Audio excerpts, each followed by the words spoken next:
예수님의 십자가를 바라보고 예수님의 고난과 죽으심의 의미와 또 부활을 통한 구원의 은혜를 묵상하며 경건의 삶을 살아야 합니다.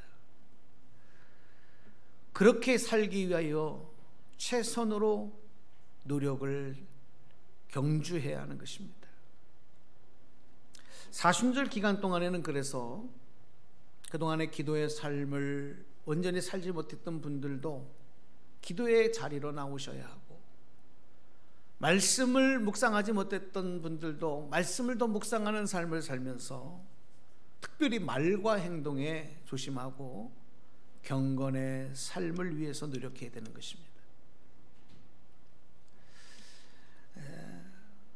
사순절의 기도문을 한번 여러분에게 낭독해 드리려고 합니다.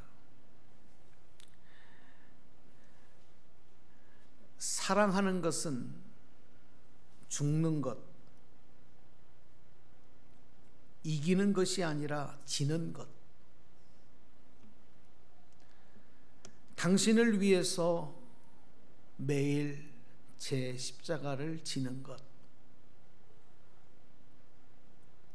주여, 언제나 자기를 방어하고 사소한 일에도 누구에게나 지려고 하지 않는 승자의 오만 위에 곤두서서 살지도 죽지도 못하고 괴로워하는 나에게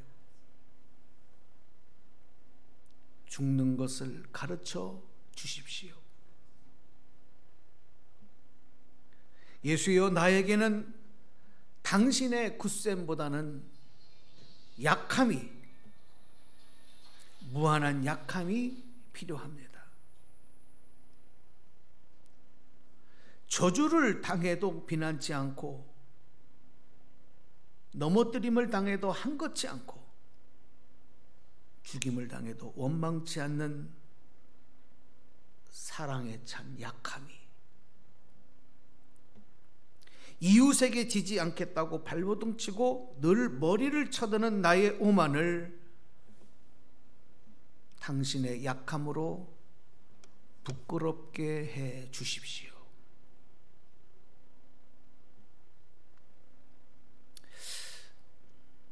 저는 이 기도문을 보면서 그리스도인이 누구냐? 그리스도인으로 살아간다는 것은 어떤 삶을 말하는 것이냐? 여러분과 함께 다시 한번 고민해 보기를 원합니다. 여러분, 그리스도인이라고 하는 말은 예수 그리스도의 십자가의 죽으심과 부활의 은혜로 죄씻음 받고 구원받아서 하나님의 자녀가 된 사람을 부르는 호칭입니다. 예수의 사람이라는 것입니다. 그래서 그리스도인입니다. 따라서 그리스도인들은 내가 십자가의 은혜로 구원받았음에 대한 믿음과 확신을 가지고 있을 뿐만이 아니라 십자가의 도를 증거하고 자랑하는 삶을 살아야 돼요.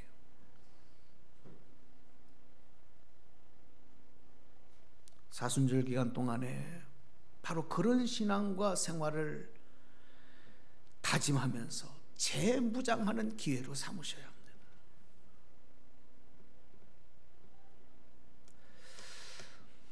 여러분, 이 구원은 하나님의 주권적인 은혜로 오늘 우리에게 하나님이 주신, 값없이 주신 최고의 선물입니다. 그게 바로 구원입니다. 구원은 하나님의 독생자 예수 그리스도께서 우리 죄 때문에 고난당하시고 십자가에서 피 흘려 죽으심으로 우리의 죄값을 치르시고 대속의 제물이 되심으로 완성되어진 것입니다. 그러므로 구원의 선물을 받은 성도들은 주님의 고난과 죽으심이 나에게 구원과 영원한 생명이 되는 바로 이 영적 신비를 잘 이해하고 고백하는 그런 믿음을 통해서 주님의 고난과 죽음에 동참하는 삶을 살아야 됩니다. 그런데 참으로 안타까운 것은요, 자신이 그리스도인이라고 말하고 생각하면서도 하나님의 구원의 이 영적인 신비가 담겨져 있는 십자가의 도를 잘 모르고 예수님이 당하신 고난과 죽음의 의미를 모르는 성도들이 많다는 겁니다. 죄송하지만 그리스도인의 모습이 아닙니다. 그런 분들을 그리스도인, 예수의 사람이라고 말할 수가 없습니다. 본인만 그렇게 생각하고 있는 거예요. 중세시대에 영성신학의 대부라고 불렸던 토마스 아킨퍼스라고 하는 분이 그리스도를 본받아라고 하는 그런 책에 그의 평생의 묵상의 고백들이 잘 담겨져 있습니다. 이분이, 토마스 아킨퍼스가 예수님의 십자가에 대해서 묵상하면서 이렇게 고백을 합니다. 이 고백문을 한번 읽어드릴게요. 한번 읽어주실까요?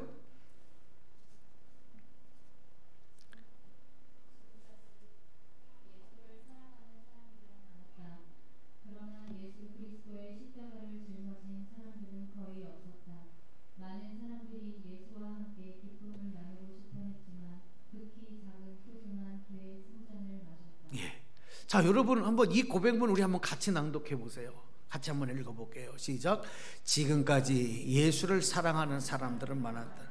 그러나 예수 그리스도의 십자가를 짊어진 사람들은 거의 없었다. 많은 사람들이 예수와 함께 기쁨을 나누고 싶어 했지만 극히 작은 소수만 그의 쓴 잔을 마셨다. 여러분, 우리가 반드시 예수님의 십자가를 믿고 십자가의 도를 증거하는 사명을 감당해야만 하는 이유는, 그것이 절대적인 우리의 사명이 되는 이유는, 십자가가 바로 나를 위해 죽으신 예수님께서 나를 위해 죽으신 그 사건의 증거물이기 때문에 우리는 십자가를 사랑하고 그 십자가를 증거하는 사명을 감당해야 돼요.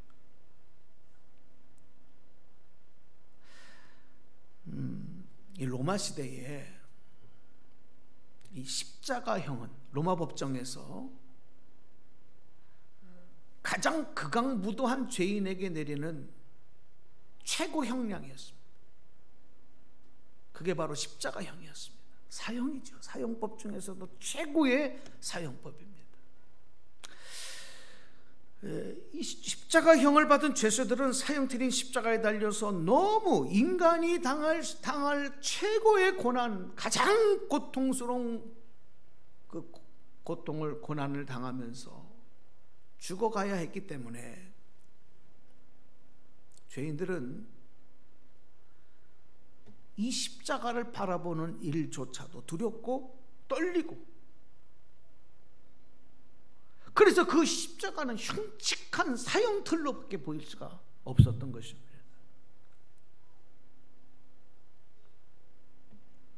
만약 십자가가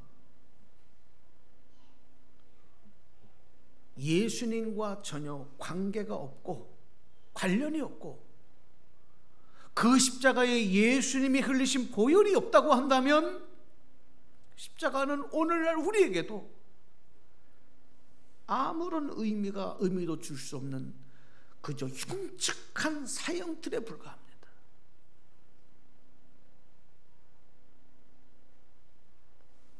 그런데 안타깝게도 오늘날 많은 교회에 예수님이 없는, 예수님의 보혈이 없는 십자가들이 걸려 있습니다.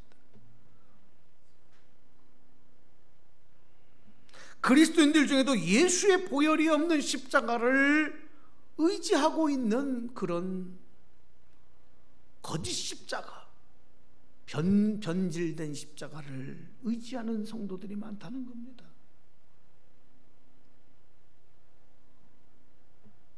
심지어 십자가의 의미를 모르는 세상 사람들 중에는 그 흉측한 십자가를 가지고 자기를 더 아름답게 보이려고 하는, 자기를 치장하는 장식물의 도구로 사용하고 있습니다. 그 의미가 뭔지도 몰라요.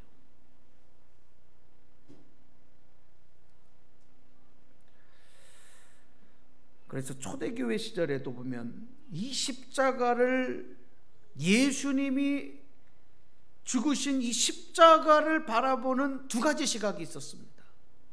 그 첫 번째는 뭐냐면 그리스도의 십자가를 미련하게 보는 시각, 두 번째는 그리스도의 십자가를 하나님의 능력과 지혜로 보는 그런 시각이었던 것입니다. 오늘날도 예수를 믿지 아니하고 하나님의 구원의 은혜를 모르는 사람들에게는 십자가는 미련한 것입니다. 약하기 짝이 없는 것입니다. 하나님의 아들이신 예수님이 그저 힘없이 죽어간 죽음의 장소에 불과하다고만 생각하는 것입니다. 그래서 하나님의 아들이신 예수님께서 우리를 구원하시기 위해서 십자가에 죽으신 것을 이해할 수 없는 미련한 방법이라고 생각한 사람들은 2000년 전 예수님이 십자가에 달려 죽으실 때 예수님을 조롱했습니다.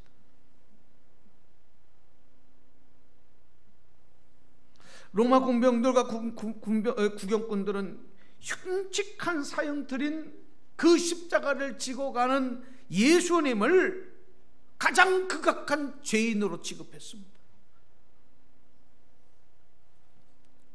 예수님이 십자가에 달려서 고통 가운데 죽어가실 때에 사람들은 그런 예수님의 모습을 보면서 즐거워했습니다. 그리고 예수가 하나님의 아들이라면 저렇게 힘없이 죽어갈 수 있을까 생각을 하면서 자신들의 죄를 깨닫지 못했어요. 대제사장들과 서기관들과 장로들이 군중들과 함께 예수 그리스도를 희롱하는 그 장면을 보면 그들은 십자가에 달리신 예수님을 향해서 이렇게 조롱을 합니다. 오늘 그 말씀을 여러분에게 한번 읽어드리려고 하는데 마태복음 27장 40절 42절에 그들의 조롱의 이야기들이 나옵니다. 자, 말씀 한번 보겠습니다. 이르되 성전을 헐고 사흘에 짓는 자여, 내가 만일 하나님의 아들이거든 자기를 구원하고 십자가에서 내려오라 하며 그와 같이 대제사장들도 서기관들과 장로들과 함께 희롱하여 이르되 그가 남은 구원하였으니 자기는 구원할 수 없도다. 그가 왕의 이스라엘의 왕이로다. 지금 십자가에서 내려올지어다. 그리하면 우리가 믿겠노라. 여러분, 오늘 예수님을 조롱하며 십자가의 도를 모르는 자들의 조롱의 소리를 들어보십시오.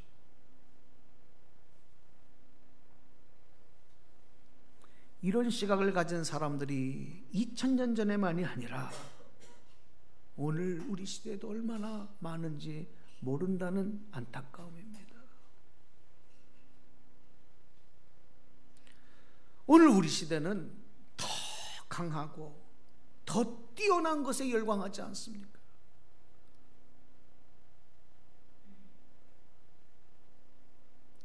이번 동계올림픽을 보면서도 0.01초 차이로 1등, 2등이 가려질 때도 그 0.01초 빠른 것에 열광하는 게 오늘 우리예요. 여러분, 그 무슨 의미가 있어요? 사실 솔직히 말하면 그게 더 빠른 겁니까?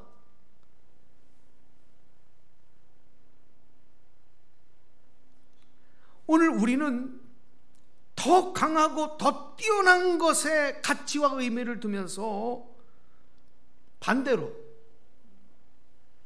그렇지 못하고 힘없이 힘없는 것들, 무능력한 것들에는 관심이 없어요. 거기에는 의미를 두지 않아요. 따라서 십자가에서 힘없이 죽어가신 예수님, 그 십자가의 죽음을 통한 구원의 방법이 사람들에게 설득력이 없는 거예요. 공감을 주지 못해. 더 강하고 더 능력 있는 것이어야 사람들에게 설득력 있고 공감이 있는데 2000년에도 그랬지만 오늘 이 시대에도 마찬가지예요. 그래서 무능력해 보이는 예수님의 십자가의 죽음을 통한 구원의 방법을 사람들은 외면하고 부정하고 믿지 못하는 것입니다. 과학이 발달하고 첨단 문화가 우리의 삶에 밀려올수록 이렇게 무능력해 보이는 예수님의 십자가의 죽으심과 구원의 방법은 점점 사람들에게 외면을 당하고 있는 것입니다.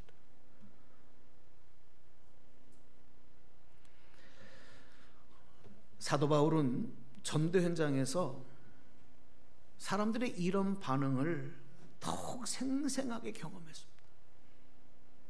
그래서 고린도 교회를 향해서 오늘 본문 말씀에 보면 이렇게 증거를 하고 있는 것입니다. 오늘 본문 말씀 고린도전서 1장 23절 말씀입니다. 말씀 보겠습니다. 우리는 십자가에 못 박힌 그리스도를 전하니 유대인에게는 거리끼는 것이요 이방인에게는 미련한 것이로되. 이게 바울이 전도 현장에서 생생하게 느낀 겁니다. 특별히 선민의식이 강했던 유대인에게는 예수님께서 십자가에서 죽으심으로 우리를 구원하셨다라고 하는 것, 그분이 하나님의 아들이라고 하는 것,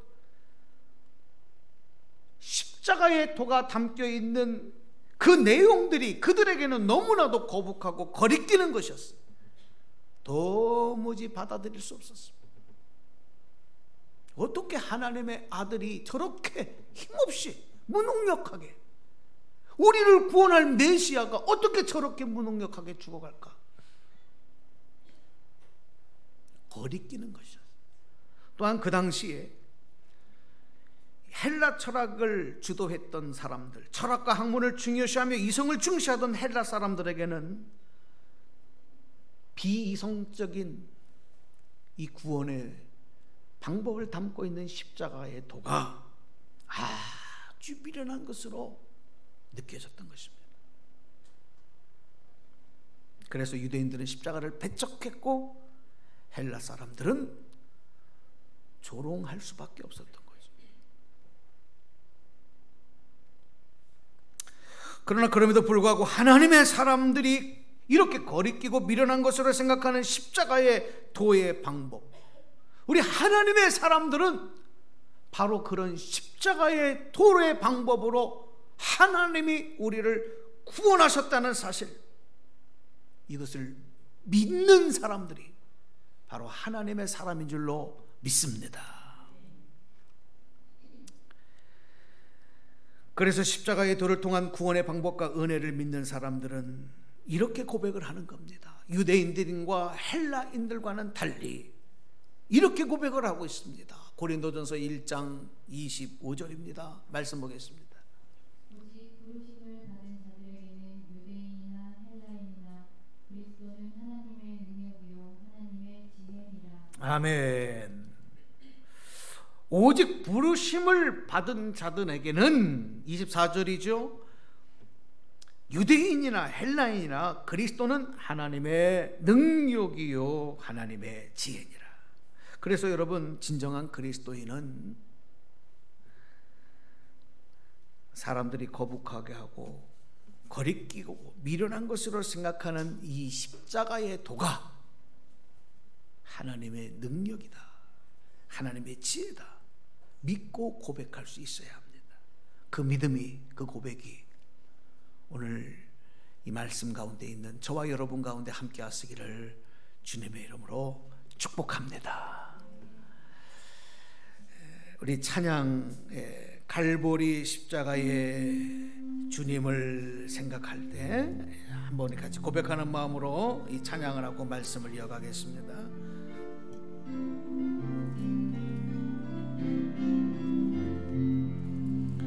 갈보리 십자가에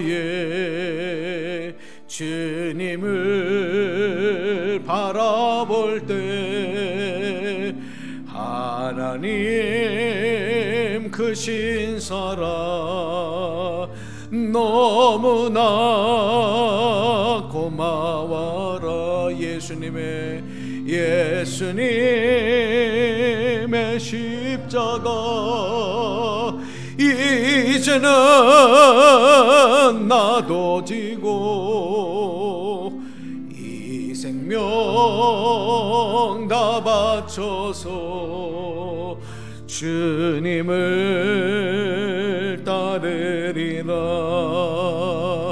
우리에게 믿음과 소망을 주시며 사랑으로 세상을 이기게 하셨네. 예수님의 십자가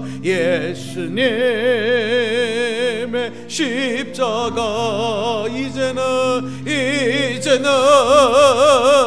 나도 지고 이 생명 다 바쳐서 주님을 따르리라.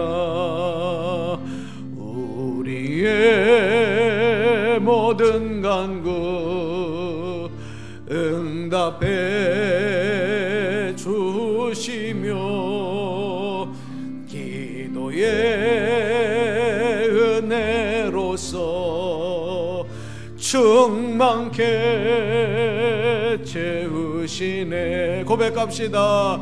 예수님의 십자가 이제는 나도 지고 이 생명 다 바쳐서 주님을 따르리라. 할렐루야, 할렐루야. 여러분, 이 찬양의 고백대로 살아가시기를 소망합니다. 민수기 21장에 보면 출애굽 이후에 펼쳐진 이 광야 시대에는 이스라엘 백성들이 하나님에게 지도자인 모세에게 많은 원망과 불평을 쏟아내었던 사건들이 기록되고 있습니다. 바로 그런 백성들의 원망과 불평이 쌓여졌을 때 여호와께서 불뱀을 보내셔서 백성들이 물려 죽어가는 징계를 베푸신 적이 있습니다. 그때 모세가 백성들의 죄를 회개하며 그 무서운 불뱀이 떠나가기를 하나님 앞에 간구하지요. 그때 하나님께서 모세의 기도를 들으시고 그 죽음의 심판에서 벗어나는 구원의 법으로 말씀하신 내용이 있습니다. 그게 바로 뭐냐? 불뱀을 만들어서 장대 위에 매달고 뱀에게 물린 자마다 그것을 보면 살리라. 노수로 불뱀을 만들어서 장대에 매달아 달고 모든 백성들이 다 볼 수 있도록 높이 매달아 달고 불뱀에게 물린 자가 있다면 그것을 보기만 하면 살리라. 이게 하나님의 구원의 방법이었습니다. 바로 이 죄로 인해서 죽어가던 이 사람들이 불뱀을 쳐다보기만 하면 살아나게 하셨던 이 구원의 방법은 이후에 예수 그리스도의 십자가를 통해서 완전하게 완성하시고 성취시키셨습니다. 어떤 죄인이라도 십자가에 달리신 예수님을 믿고 의지만 하기만 하면 그 죄를 사하시고 구원하신다는 것이 하나님의 구원의 방법이에요. 할렐루야. 예수님께서 십자가에서 구원의 사명을 감당하실 것을 제자들에게 미리 말씀하신 적이 있습니다. 그때에 바로 이 모세 시대에 일어나 있었던 불뱀의 사건을 말씀하시면서 이렇게 말씀해 주셨어요. 요한복음에 그 말씀이 기록이 되는데 요한복음 3장 14절 15절에 보면 이렇게 말씀이 기록됩니다. 말씀 보시겠습니다. 모세가 광야에서 뱀을 든 것 같이 인자도 들려야 하리니 이는 그를 믿는 자마다 영생을 얻게 하려 하심이니라. 아멘입니까? 아멘입니까? 네. 예수님을 십자가에 달리신 예수님을 믿기만 하면, 바라보기만 하면, 의지하기만 하면 구원해 주시겠다. 이게 하나님의 구원의 방법이에요.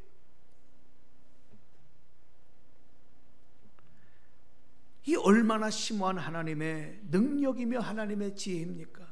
이것을 깨닫고 믿는 자들이 그리스도인입니다. 여러분, 그래서 십자가는 절대로 학문이 아니고 철학도 아니고 이성적으로 이해하셔야 할 내용이 아닌 것입니다. 단지 하나님의 구원의 방법입니다. 그거를 왜 우리가 이성적으로 그것을 판단하고 그것에 대해서 이렇다 저렇다 미련하다 거리끼는 것이다 그렇게 생각하면 그 구원의 은혜 가운데 들어올 수가 없는 거예요. 단지 십자가는 내가 죽어야 할 것을 예수님께서 대신 죽으심으로 나를 구원하셨다는 사실이고 증거일 뿐인 것입니다. 사람들은 이성적이기 때문에 어떤 고상한 학문이나 철학을 가지고 접근하고 합리적인 이론을 제시하면 금방 호감을 가지고 빠져들어가요. 그래서 성경을 가지고도 이런 식으로 접근해 가면 사람들은 금방 거기에 매력을 느낍니다. 그래서 이단들이 이런 방법을 가지고 사람들의 영혼을 유혹합니다. 다른 이방 종교들의 경전을 보면 그래서 대단히 매우 이론적이고 합리적이고 철학적이지만 성경은 아주 단순해요. 성경 말씀의 66권의 내용을 보면 창세기부터 요한계시록까지의 말씀이 단 하나의 주제에만 적혀져 있습니다. 그러니 얼마나 단순합니까? 그 단 하나의 주제가 뭐냐? 구원입니다. 그게 성경입니다. 하나님 편에서든 하나님 편에서 보실 때는 누구든지 다 구원받기를 원하시는 그 구원의 도를 어렵게 만드시지 않았습니다. 그러실 이유가 없는 겁니다. 그 방법을 사람들에게 설득시킬 필요도 없습니다. 오늘 말씀에 기록된 것처럼 십자가의 도는 하나님의 능력과 지혜로 죄인들을 구원하시는 구원의 방법일 뿐입니다. 이런 십자가의 도가 사람들이 거북하게 생각하고 거리끼는 것이며 미련하다고 조롱하는 것이라고 하더라도 그것이 하나님 편에서는 아무런 문제가 되지 않습니다. 왜 사람들이 하나님의 방법을 가지고 자신들의 이성을 가지고 자기들의 경험을 가지고 판단할 수 있습니까? 그럴 수 없습니다. 오히려 그렇기 때문에 구원을 얻기 위해서 믿음이 더욱 필요 조건이 되게 하셨습니다. 믿음으로 구원을 얻게 하신 것입니다. 하나님 우리에게 아무런 능력과 지혜와 공로가 없어도 단지 바로 이런 하나님의 심오한 영적 신비인 십자가의 도만 믿고 의지하고 십자가에 달려 죽으신 예수님을 나의 구원자로 믿기만 하면 구원받을 수 있는 길을 열어주셨어요. 이것이 바로 우리에게 가장 큰 하나님의 구원의 선물임을 여러분 깨닫고 고백하며 감사하며 살아가시기를 주님의 이름으로 축원합니다. 뭐가 더 필요합니까? 뭐가 더 우리에게 요청이 되는 겁니까? 믿기만 하면 구원하시고 믿기만 하면 영원한 생명을 주시겠다고 하셨는데 뭐가 더 필요해요? 그 이성 때문에, 그 한량한 지식 때문에, 그 한량한 경험 때문에 고집을 부리는 거예요. 하나님의 방법을 조롱하는 거예요. 하나님의 방법을 거부하는 거예요. 그리고 영원한 심판의 사망에 떨어지는 거예요. 그게 바로 죄인들의 운명입니다. 구원받은 성도에게는 십자가가 더 이상 미련한 것이나 거북한 것이 아니라 바로 이런 하나님의 능력과 하나님의 지혜를 증거하는 그런 사명만이 우리 그리스도인들에게 남는 것입니다.